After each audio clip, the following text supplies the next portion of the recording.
ભારત વિકાસ પરિષદ દ્વારા વિસરાઈ જતી ભારતીય સંસ્કૃતિને ઉજાગર કરવા લગ્નગીત સ્પર્ધાનું આયોજન કરવામાં આવ્યું હતું, જેમાં સંસ્થાની બહેનો દ્વારા લગ્નગીતો ગાવામાં આવ્યા હતા તથા વિજેતા ટીમોને તથા ભાગ લેનાર બહેનોને શિલ્ડ, મોમેન્ટો અને ગિફ્ટ આપી પ્રોત્સાહિત કરવામાં આવ્યા હતા।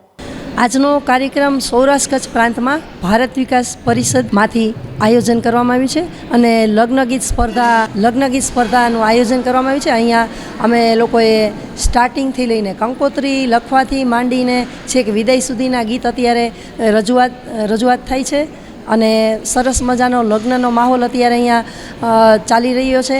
બધા પાર્ટિસિપેન્ટ 9 બ્રાન્ચ છે એ લોકોની 10 બહેનો આવેલી છે।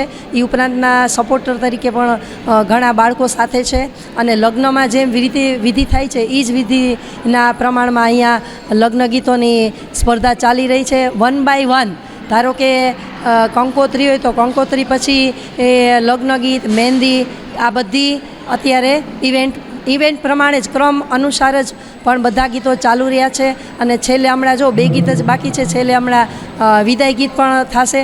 જાણે સાચે સાચ લગ્ન થઈ રહ્યા હોય એવો માહોલ અહીંયા સર્જાણો છે અને બધા લોકો હરખભેર ઉમંગથી ઢોલના ધબકારે બધા સાથ આપીને આ આયોજનને સફળતાપૂર્વક પાર પાડી રહ્યા છે।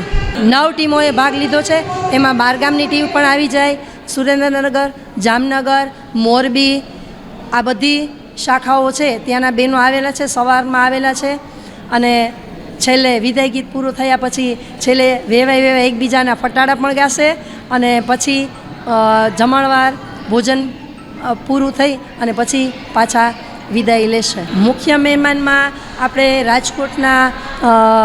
રાજકોટના વીસી, પછી મહિલા કોલેજના યુનિવર્સિટીના વાઇસ ચાન્સલર, પછી રાજકોટના રાજા છે એમના રાણી સાહેબા, વૈશાલીબેન માનસરા, વીણાબેન પાંધી, આ બધા અહીંયા મહેમાનો હાજર છે। એ ઉપરાંત શિલ્ડ પણ બધાને જે 9 ટીમમાંથી વિજેતા થશે 1, 2, 3, એ 1, 2, 3ના દાતા ગોસ્વામી એ પણ હાજર છે અને એ ઉપરાંત જે ટીમ વિજેતા થશે એમને રોકડ પુરસ્કાર પણ આપશે અને કીટ વિતરણ છે, જેમાં મહિલાઓને શેમ્પૂ, સાબુ, તેલ અને એક બાજોટ પણ છે, ઘડિયાળ છે, એ બધાનું વિતરણ કુલ લગભગ 16-17 જેટલી આઈટમ છે એ બેગમાં ભરીને બધાને આપવાના છે। બહેનોને ઉપયોગી થાય એવું જ બધું આમાં આપવાના છે। લગ્નની અંદર જો સૌથી કોઈ અગત્યનો માહોલ હોય તો એ છે દીકરી વિદાયનો માહોલ।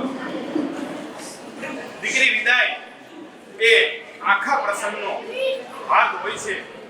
કોઈ સૌથી કરુણમાં કરુણ પ્રસંગ હોય આખી સૃષ્ટિનો તો એ દીકરીની વિદાય છે। દીકરી એટલે માનું હેત અને પિતાનું સ્વરૂપ, આ બધું વાલ જે છે એ ભેગું થાય અને આકાશમાં એક નાનકડી એવી વાદળી ચડે, એનું નામ દીકરી। ક્યારેક તો આપણે એમ થાય કે આ દીકરી છે એ મોટી શા માટે થતી હશે? એના માટે અમારો કવિ જે છે, કવિ દાદની આ અદ્ભુત રચના છે એ મને યાદ આવે કે કેવી દીકરી વિદાય હોય અને દીકરીના વિદાયના કારણે શું થાય છે।